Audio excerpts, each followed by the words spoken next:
পারমাণবিক অস্ত্রের বাইরে আসলে কি বানাচ্ছে ইরান? এত পরিমাণে সমৃদ্ধ ইউরেনিয়াম দিয়ে কি করছে দেশটি? কারণ ইরানের পরমাণু শক্তি সংস্থার প্রধান মোহাম্মদ ইসলামী জানিয়েছেন, তাদের প্রয়াত সাবেক সর্বোচ্চ ধর্মীয় নেতা আয়াতুল্লাহ আলী খামেনির জন্যই পারমাণবিক খাতে ব্যাপক সফলতা পেয়েছে তেহরান। কিন্তু এই সাফল্যের নেপথ্যে আসলে রয়েছেটা কি? যদিও পশ্চিমারা বহুদিন ধরেই দাবি করে আসছে পারমাণবিক অস্ত্র তৈরির জন্য ইউরেনিয়াম সমৃদ্ধ করছে ইরান। এমনকি সাম্প্রতিক যুদ্ধের পর দেশটির সামরিক বাহিনীর মাঝেও এই মারণাস্ত্র তৈরির জন্য জোরে সোরে আলোচনা চলছে। কিন্তু পরিস্থিতি আসলে কোন দিকে গড়াচ্ছে?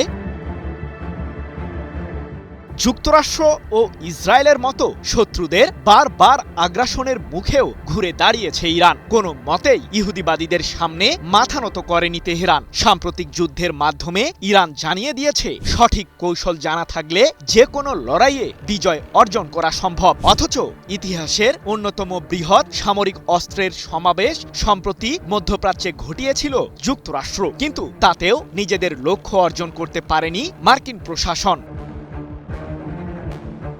ইরানের ইস্পাহান, নাতানস ও ফোর্দো সহ দেশটির পারমাণবিক কেন্দ্রগুলোকে লক্ষ্য করে গত এক বছরে বহুবার আক্রমণ চালিয়েছে ইহুদিবাদীরা। কিন্তু যুক্তরাষ্ট্র ও ইসরায়েলের শক্তিশালী অস্ত্রের মুখেও যেন বীর দর্পে দাঁড়িয়ে আছে ইরানের পারমাণবিক কর্মসূচি। তাই তো ইরানের পরমাণু শক্তি সংস্থার প্রধান ইসলামী বলেছেন, ইহুদিবাদী শক্তির বিরুদ্ধে আমাদের অবশ্যই জেগে উঠতে হবে। ইরানের পারমাণবিক খাতে সাফল্যের পেছনে শহীদ নেতা আয়াতুল্লাহ আলী খামেনির অবিচল সমর্থন ছিল। তার কারণেই আমরা এ কর্মসূচিতে সফলতা পেয়েছি। 7 জুলাই এক প্রতিবেদনে বিষয়টি নিশ্চিত করেছে ইরান ভিত্তিক সংবাদ মাধ্যম মেহের নিউজ এজেন্সি।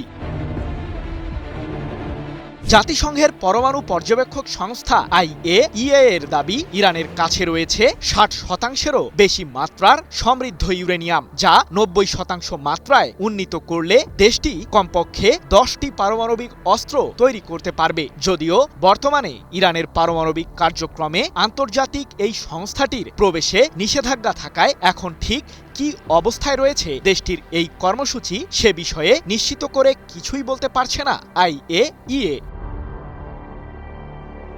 এদিকে পারমাণবিক খাতে নিজেদের সফলতার কথা তুলে ধরে ইসলামী আরও বলেছেন, সকল সীমাবদ্ধতা ও চাপ সত্ত্বেও দেশীয়ভাবে উৎপাদিত উন্নত ও নতুন রেডিও ফার্মাসিউটিক্যালসের ক্লিনিক্যাল ট্রায়াল সম্পন্ন করে বিতরণের পর্যায়ে পৌঁছেছে ইরান। তবে আমাদের যদি সমৃদ্ধ ইউরেনিয়াম না থাকতো তাহলে এ খাতে সফলতা অর্জন করা সম্ভব হতো না।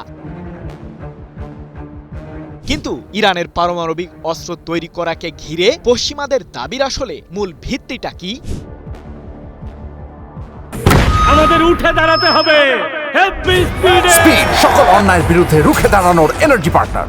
ইরানের সরকার বহু বছর ধরেই জানিয়ে আসছে যে সমৃদ্ধ ইউরেনিয়াম ব্যবহার করে কেবলমাত্র বেসামরিক খাতের উন্নয়ন করছে দেশটি। তবে এখানেই রয়েছে পশ্চিমাদের নানান প্রশ্ন। তাদের অভিযোগ, বেসামরিক খাতের উন্নয়নের জন্য 20%-এর বেশি মাত্রার সমৃদ্ধ ইউরেনিয়ামের কোনো প্রয়োজন নেই। অন্যদিকে ইরানের সর্বোচ্চ প্রতিরক্ষা বাহিনী IRGC সংশ্লিষ্ট সংবাদ মাধ্যম ফার্স নিউজের এক প্রতিবেদনে সম্প্রতি দাবি করা হয়েছে যে ইহুদিবাদীদের আগ্রাসন মোকাবিলায় পারমাণবিক অস্ত্র তৈরির দৌড়ে প্রবেশ করতে পারে তেহরান। বিশ্লেষকরা বলছেন, যুক্তরাষ্ট্র ও ইসরায়েলের যৌথ সাম্প্রতিক হামলায় খামেনি নিহত হওয়ার পর পারমাণবিক ইস্যুতে নিজেদের অবস্থানে পরিবর্তন আনতে পারে ইরান সরকার।